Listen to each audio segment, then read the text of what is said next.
So I got a question today talking about how do we beat good players. I keep going 3-2, 4-1, 4-1, right? I always win, let's just say, all of my games until I meet somebody who looks like he has a lot of experience or he just plays like a game every single day. So he's playing 30 games a month because this is all he does, or it's some like young college kid who has nothing better to do and he's just playing on TTS, or a lot of people only play on TTS, and they don't even own models in real life, so they have no idea how to actually play in person. Realistically, they just know their rules and they play a bunch of different armies all the time, and they have access to all the models and their games end really quickly, or really, you know, they play 1 or 2 games a day, whatever it is. But how do you beat the people who grind games, and how do you beat people who are actually good at the game? So to answer this question, it kind of goes back to some of the stuff that I've talked about with you guys in coaching or through the videos. There's a few things here. So I'm going to start with some key examples that I had, and how they tie into some stuff like list building and understanding the core rules and attacking the game, not attacking the player. Okay. So the number one thing, number one here. Okay. So how do we beat good players? Well, first you have to understand why are you not beating them, and if your answer is they play more games than you do, that's could be part of the issue, but that's not actually the real that's not actually a problem. The reason how we know this to be true is because if you get coached by me for a month, which is only 2 hours every single week, right? You guys come here, you guys are like, okay, it's Saturday, Sunday, whatever, I'm not working today. You get coaching, you get more out of that single session for a lot of you than you would playing the game for 3, 4, 5, 6 months, maybe even 2 years, okay? Some of you have been playing Warhammer for a long time, but haven't learned anything, haven't learned enough, haven't learned the fundamentals and the core things about the game until you got coached by me, and then immediately your eyeballs went, out of your eye sockets, and were like, wow, I was playing this game completely wrong, or I never thought about this, So I had this question come up. So the first thing is, let's just talk about the thing that I've mentioned recently, which is list building and scoring, okay? And then we're going to also go into scoring, and we're going to also, number 3 is attacking the game, not the player. And on top of this, we're going to add in, so scoring and secondaries. Okay, so the secondaries here, whatever, anyways. So those are the first 3 things. So list building. I've talked to you guys about list building. I have TTS pulled up here to talk and show you guys examples. I couldn't find Dark Angel models, but ignoring that fact, what we're going to be using is this right here. Okay, so pretend that these aggressors are all Deathwing Terminators. Okay, so these are all Deathwing Terminators. There's 5 of them. We have 1 unit of jump pack intercessors. We have 1 unit of infiltrators. We have 1 scout unit, and then we have 2 units of the elite sword guys, whatever they're called, company hero, not company heroes, but some sword brethren squad, whatever, Dark Angel guys. Okay, obviously Azrael is going to go with one of these, and then let's just say there's a Judiciary with the other one for fight first. Okay, so if I just grab a captain, and I grab some other dumb guy here. Okay, there's 2 captains in the squads. This is the entire list. If you look at this list, you're going to notice there is no scoring. You're going to notice that this list is very tanky from the 15 Deathwing Knights, and it's also going to have the lion inside of it. This is Gilliman, but just pretend it's the lion. And so it's basically extremely tanky. You cannot interact with one of these because it has fight first. It has a lot of command points, and you're going to be playing Stormlance with this pretty much, or Gladius. And the army is fast, hits decently hard, and But the main problem with it is that it has no scoring. Okay, so pretty much what this is a skew archetype. So we have 3 of these guys, 2 of these guys, and this lion. Okay, so that's like, and then if you look at 100, 200, like 270 points is left over for scoring, which is basically nothing. And then the rest of our list is all meat, okay? It's all durable things that hit hard and make it annoying for our opponent, scare our opponent off. And what happens if somebody brings this list to a tournament?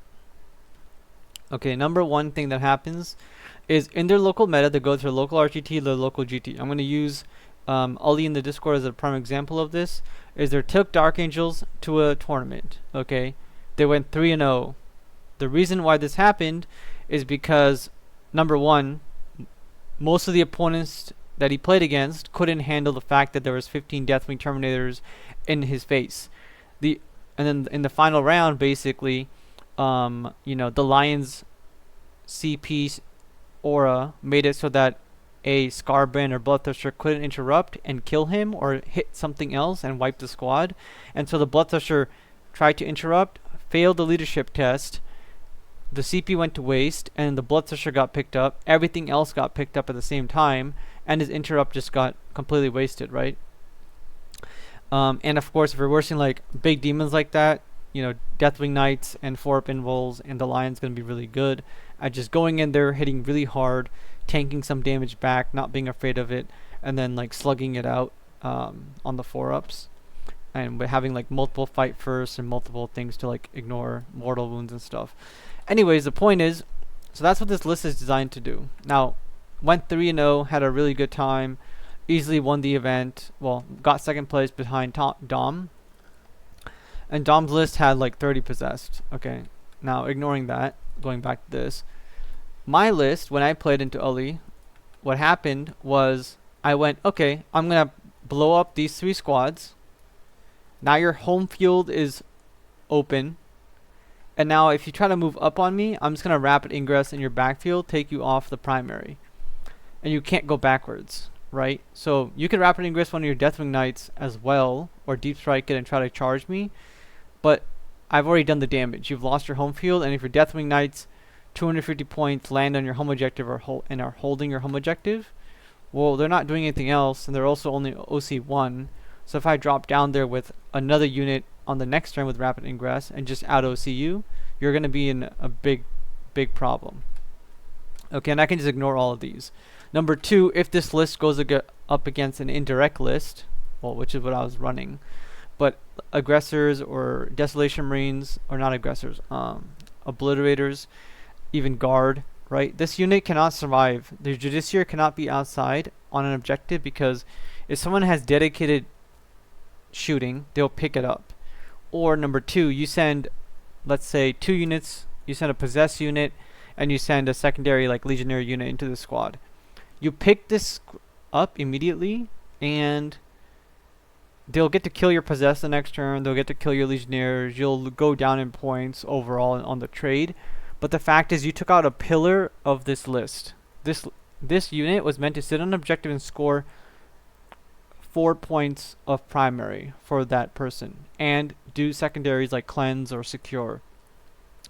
If you take out one of these core pillars out of your opponent's list, like this, or the Lion, or 2 units of Deathwing Knights immediately, or the scoring pieces, all of a sudden it's a list that can no longer function the way that it wants to. Okay, so that's one of the ways to attack these good players or people that are playing a lot of games or going to tournaments regularly and getting like pretty decent results, is they have a list that has weaknesses. And if you haven't listened to it, go back to my weakness video and listen to that, because it talks about this. You have to identify, what is the list trying to do? How is the list going to operate on the battlefield? And what are the key choices that my opponent has made in his list design? Okay, so he's extremely heavy on these super elite, super expensive units, has the Lion. As soon as he loses 2 of these, or like a bunch of this, he's going to be down to almost nothing. As soon as he loses all of his scoring pieces, he's going to have nothing to score with. Okay, this cannot win the game by itself unless you literally run into it and then die. So getting rid of the scoring pieces is really big. and then he has no more screens. So that's a clear weakness of this list. And this list has done really well at tournaments, but the big reason it's done well is because the top players in the world, okay, are practicing for team events. They're playing in houses. They're on a big team and they only go to super majors. They don't even attend GTs. So the people, okay, in your communities or online that just want to pick up some wins are 90% of the time playing a very skewed army, like triple Vindicator, triple Ballista's Dreadnought, playing 15 Deathwing Knights, playing like all these durable guys, playing just horde armies, because it gets them wins and all they want is to queue up, essentially, right? Get on TTS, search for a game, and come out on top, and then log out for the day. And then when they lose the next day to somebody, they're going to either queue up again because they're going to basically FF and quit on round 2. They're going to queue up for another game, get their single win, get their dopamine, and log out for the day. Or they're going to rage quit, not play for 3 days, which is very common, come back, and then try to play again. If they keep losing, they'll pretty much stop playing. That's what I've found over my experience of playing hundreds of TTS games, is what happens. Okay, so that's step 1. Let's go to, that's list building, okay? So you should go listen to the list building video, listen to the rule of 2 videos, and all of these other videos I posted, okay? If you have any questions about more about list building, like either ask me or go find the list building videos that I put out and listen to them. There's so much information in there. It's going to save you a lot of time. It's going to save me a lot of time. If you want a session about it, come get coaching about how to optimize your list and so on. And then scoring secondaries. Okay, and scoring. So I kind of touched on this already. Make sure that you are always putting good scores on the board. Okay? You guys have learned about score projection. I want all of you to, no matter what happens, have a score projection of this. Okay, you must have this as your score projection. You must end the game with at least this many points. There's going to be 20 here, and there's going to be 12 here. 20, 12, 10, 10, 10, 5. Okay, I'm going to bump this up to 15. Actually, yeah, let's just leave it at 70, 77 sounds good. Okay, so I want you to score at least 77 points every single game. Most realistically, you're going to score a little bit more, okay, from having banners or some other secondaries or going second and drawing better cards. You'll score this many points, okay? If you are not scoring 80 points a game, you have pretty much lost the game automatically. Okay, so if somebody goes into the game thinking, I'm going to score 80 points at all times, no matter what happens in the game, my focus is score this many points. Okay, cool. That's your focus. Your opponent comes into the game, says, oh, coach said only score 80 points. I scored 75. It's okay. Well, it's not okay because your opponent is saying, I'm going to come to the game. I'm going to put up 80 points. And you're saying you're going to come to the game and put up 75, there's no point of us playing against each other because I'm going to win the game, okay? So there's basically no point. And the person who, if both people come in and say, I'm going to score 80, I'm going to score 75, or whatever, well, guess what? The person going second is just going to score, 5 extra points and win the game. So we already know that the player going second is going to win and the player going first is going to lose just because of a roll-off. There's no actual reason for us to play the actual game.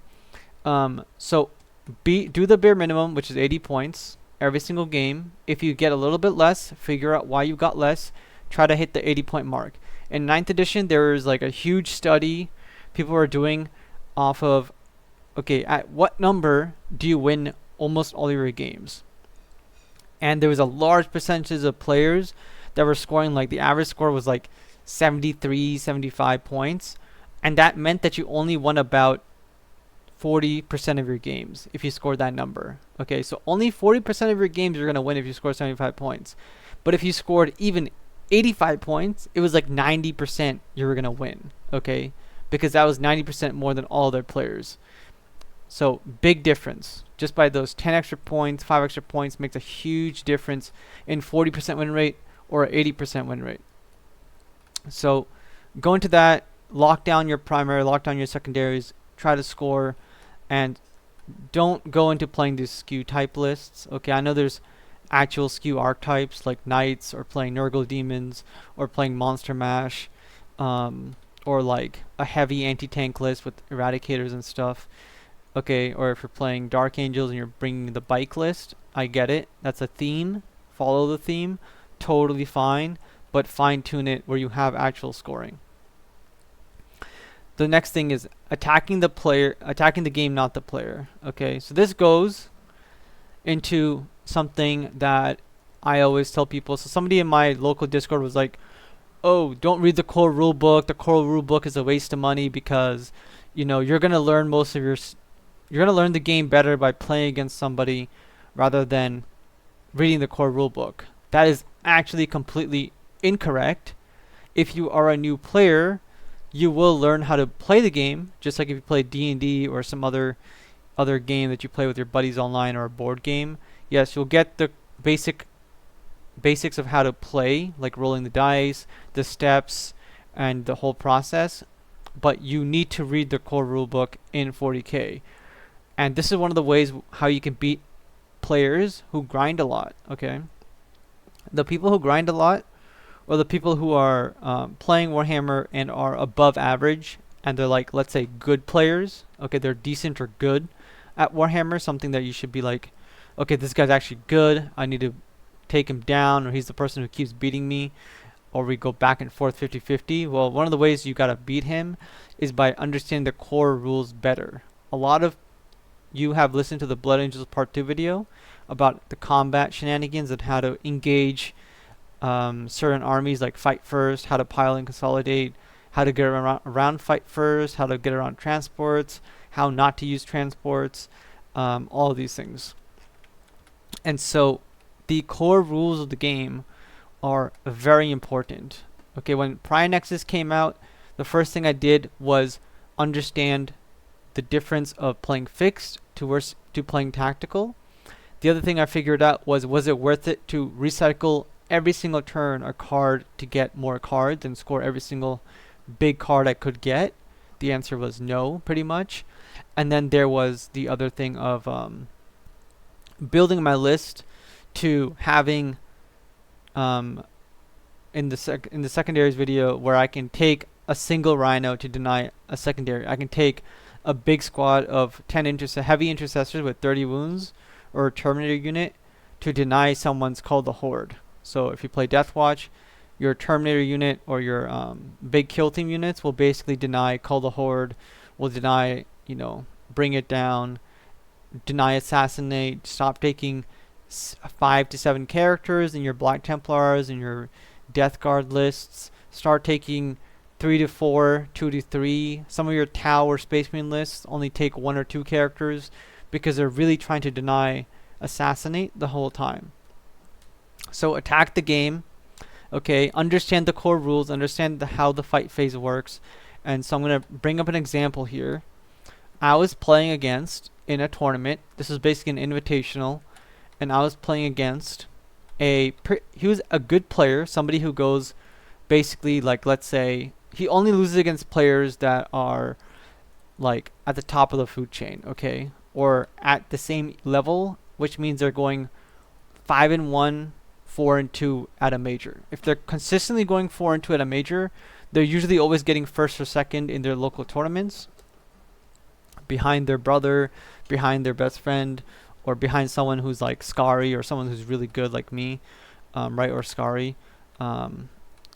That's the people who they lose to. And one of the ways that they lose to them is these players typically play the most meta armies. They typically play a very meta list, and they pretty much only play, let's say, like Sisters of Battle, Death Guard, Thousand Suns, and Eldar. Okay, those are like very powerful armies all the time, and these players usually only play these armies because they're always really strong in the meta. And if a new army comes out and they don't own it, but it's really, really strong, let's say the new Death Guard Codex or new World Leaders Codex, they will go out, spend $1,000 once per edition, buy the newest, strongest book, and they will continue their win streak or continue doing really well for themselves. Okay, but having a really good army or having a really, really good list or a skewed list is not how you're going to win the game. So the flaw with these players is they go for plays against me in this tournament. So I had a unit of basically like 5, let's just say, not jump packs, but I had a unit of company heroes. So I'm going to just use like these guys here. I had a unit of company heroes with a character, and my character unit was standing, it had infiltrate, so it was standing like slightly, actually it was standing back here. Okay, so this is what happened. My character unit was standing back here, and what happened was my opponent went, okay, I'm gonna put this unit here, I'm gonna put another unit back here for like 2 OC on the objective. And this is during the time when CSM had a 1 CP for lone op 18, and I basically didn't have any guns that could shoot this without it being lone opt. Okay, and this wall was slightly different, but essentially I was playing Vanguard's Ultramarines, so I couldn't get this angle and shoot this person. I didn't want to be in this ruin with my infiltrating unit because they would basically just go advance a charge, kill my squad, and tie me up and jail me. What my opponent did was deploy 3 Nurglings and try to negate where I could move. So I'm going to use these 3 bases at 3 Nurglings. He had them behind the wall. And what he did was he went, okay, I'm going to move up. I believe I had a scout squad out as well. So I had a scout squad, okay. Let's just get some scouts. I had my scout squad behind this wall, basically. I'd put it here so he couldn't shoot me and deal with me that way. But what he didn't understand was when this unit moved up to go charge my scouts and to string out, which is a good move by him. He wanted to charge this and string out towards this unit. What I ended up doing was reactive moving this unit, flash 6 inches, but instead of moving backwards and making him feel a charge, I told him, okay, I'm going to react and move closer to you, but in a very specific way. I might not be doing it in this perfect example here, but in a very specific way that you're going to make the charge, and your Nurglings are going to have to base me. Okay, so he base to base here, base to base here. This guy had to base right here. So they all had to base. And then I was free to do whatever I wanted with these 2 units. Okay, these 2 models. So what I did was I made them go this way, as close as possible to this guy. There should be one more. Let's just say one died. And then next turn, you can see that I got closer to his objective. Next turn I fell back with this squad. I took him off the primary, denying him this point. And this unit, I had moved it up, and I had basically charged his Nurglings, but because they were lined up in this like kind of weird position, I was able to declare charge into them, but kind of send this guy all the way forward, and essentially do some interesting play here where I could base these guys, keep like a few guys back, but the most important thing was I could charge him and get onto this objective. And I think I had like secure no man's land, and I had denied him primary, and everything was good. But if I didn't charge this and kill it, then I couldn't have gotten to the objective as easily because it was like a 9. So I had to roll in a 3 on the advance to get onto the objective. But now all I have to do is move out, charge this with like a 3-inch charge, and then move my guys in such a way that after I killed the Nurglings, which I did, I got onto the objective, and I had also blocked off his charges into the rest of my army. Once I had my units like this, I created this big bubble where he could not attack me anymore. Now, I would lose my company hero squad, I would lose my scout squad that would move back and create this big hole, but the important fact was that now I had this huge protection and I can move my units up into this pocket, which is where Calgar pretty much went, and I had a good first turn. Before this, I had no way of denying him OC. I had no way, well, I had a way, but it was a harder way, and he could have overwatched, right? So me charging him or falling back was better. He didn't want to overwatch it. I think he might have, but it didn't end up mattering. Everything was basically fine in this case. So that's really good. And then this was good too. And that's, so using the core rules, using how Pile and Consolidate works is a huge, huge deal. Understanding the secondaries. When do you spend CP to draw a new card? When do you discard a secondary? And when should you hold on to like bring it down against greater demons, right? Because that generally gives you 12 points on bring it down. 12 points on bring it down is enough. That's the same value as 4 cards. That's 2 turns worth of average secondaries is how much bring it down is worth. If you even score like 8 to 9 points on bring it down, it is worth keeping. It also tells your opponent to stay away from you because you held bring it down against like a big Great and Clean one or a Bloodthirster. Anything big, basically, it will always score you a huge amount of points. If it's going to be your opponent's go turn, you can hold on to it. It will score you good points.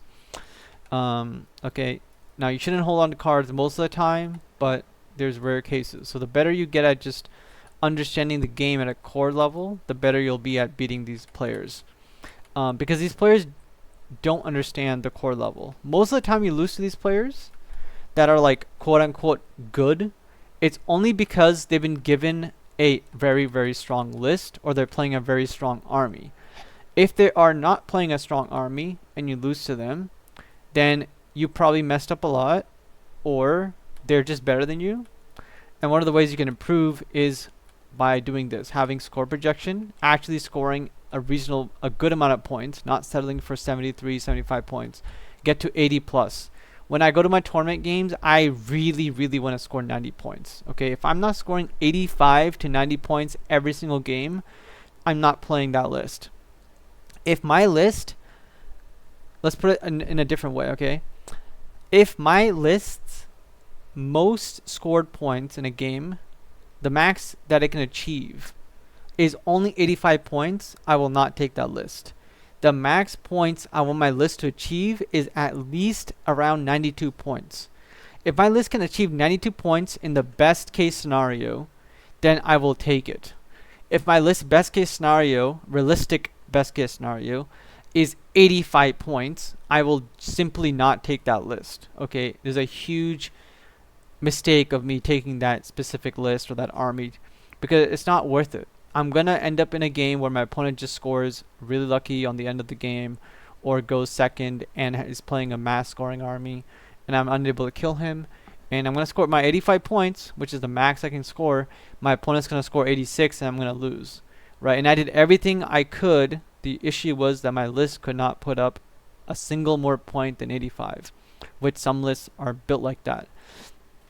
And we're doing realistic things. We're not saying our opponent he just ran at me and I tabled him, so I ended up scoring like 50 on primary and all of my secondaries. Okay, that never happens. Or your opponent's just really bad. But at equal skill level, you have to understand the limitations of your army and your list. And if there are limitations, try to unlock other options. Don't take as much of a skew list. Don't take that second Redemptor. Don't take, something that like a lot of other people are taking, like 3 Vindicators. Stop taking 3 Vindicators. Take 2 Vindicators. Take more scoring pieces. Take something that can hold primary guaranteed, like a Fight First unit or a Heroic Intervene unit that's going to guarantee that you hold that one primary objective for the entire game 100% of the time, unless your opponent really hard commits to it, which most people cannot. And your score will automatically go up. Okay, it will automatically go to holding 40 on primary every single game, and then look at that, you're at 85 just by adding a Fight First unit or adding an extremely durable unit on sitting on a primary, holding the objective down with lots of OC. You will automatically score like this, and if you go second, you will automatically score 90 points. Look, we're already close to the 92 range. Okay, and if we add in the fact that we're doing banners, or we have extra points for some weird mission like kill more, then we're going to end up having even more points. So this is the main ways of how you want to be beating good players, or players that are like, you know, above your pay grade maybe. One last thing is you guys need to understand that the whole rotation aspect is a top 1%. Nobody uses this, and all of you guys have been taught this. You guys always win your games when you're rotating. The second you stop is when I hear that you're losing like on a huge lose streak, or you're forgetting to like screen, you're forgetting to do all these things. If you listen to the sum total of all my videos, understanding the game from different viewpoints about scoring, screening, list building, you know, playing skew to not playing skew, castle versus like super fast MSU armies, you're gonna have a better understanding of how to like actually go about playing the game.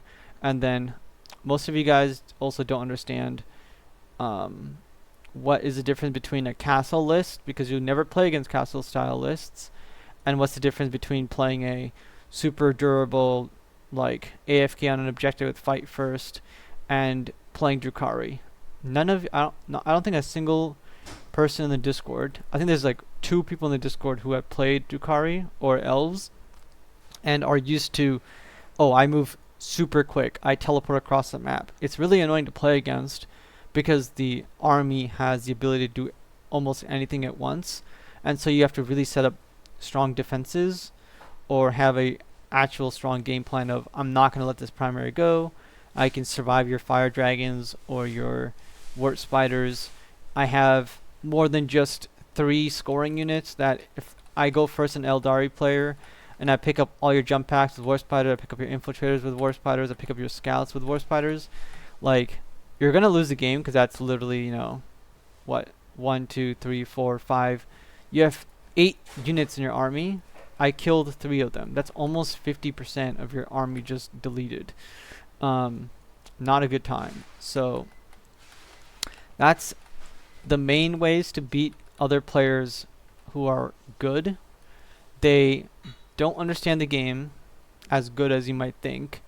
They're just building their list or stealing their lists off the internet, and they're playing much better meta armies than you are. So hopefully this helps, gives you some insight into what steps you need to take to improve, which are just sticking to the core principles and diversifying your list to taking like 2 ofs or 1 ofs and attacking the scoreboard. And some of you guys like Tony, Nate, what's his name, Ted, you 3 have played fixed, you know, when you guys are struggling as demons of how do I score points, I have 5 big demons. You guys took a lot more scoring pieces and took out a big greater demon, and you felt like the game was playable the entire time. You didn't feel like, I don't know what to do, I'm stuck because I only have 7 units in my army. And so if you're having a hard time deciding what to do, try playing fixed, take cleanse, take storm hostile objective, and go score, I would say, a 20 and a 12, and go for this score projection and just get a feel of how am I scoring, what's working for me, what's not working for me. And I need to guarantee holding primary, I need to guarantee denying my opponent primary, and I can't just win the game because my Bloodthirster and Scarbrand went in and deleted half my opponent's army, so I won the game. If you are winning most of your games because you are tabling your opponent, okay, that means you're either utilizing everything I talk about and creating holes and pockets for your army to teleport in and disrupt them, or you're playing a super skewed list, okay, like Creations of Bile, where you're just going to run your opponent and table them, which is not something you want to be doing. That's not how you get better. That means you're one of the people who are playing a super meta, very strong list that is one-dimensional. That crushes people who are not as good as you, because your list plays everything for you. Okay, so stop doing that and win the game because you outscore your opponent and you deny them so many points that they basically concede, or you take up so much of the map that they have no more options left, and you punish them by forcing them to, you know, sacrifice their army, trade pieces and trade down, and score less points, attack their weaknesses.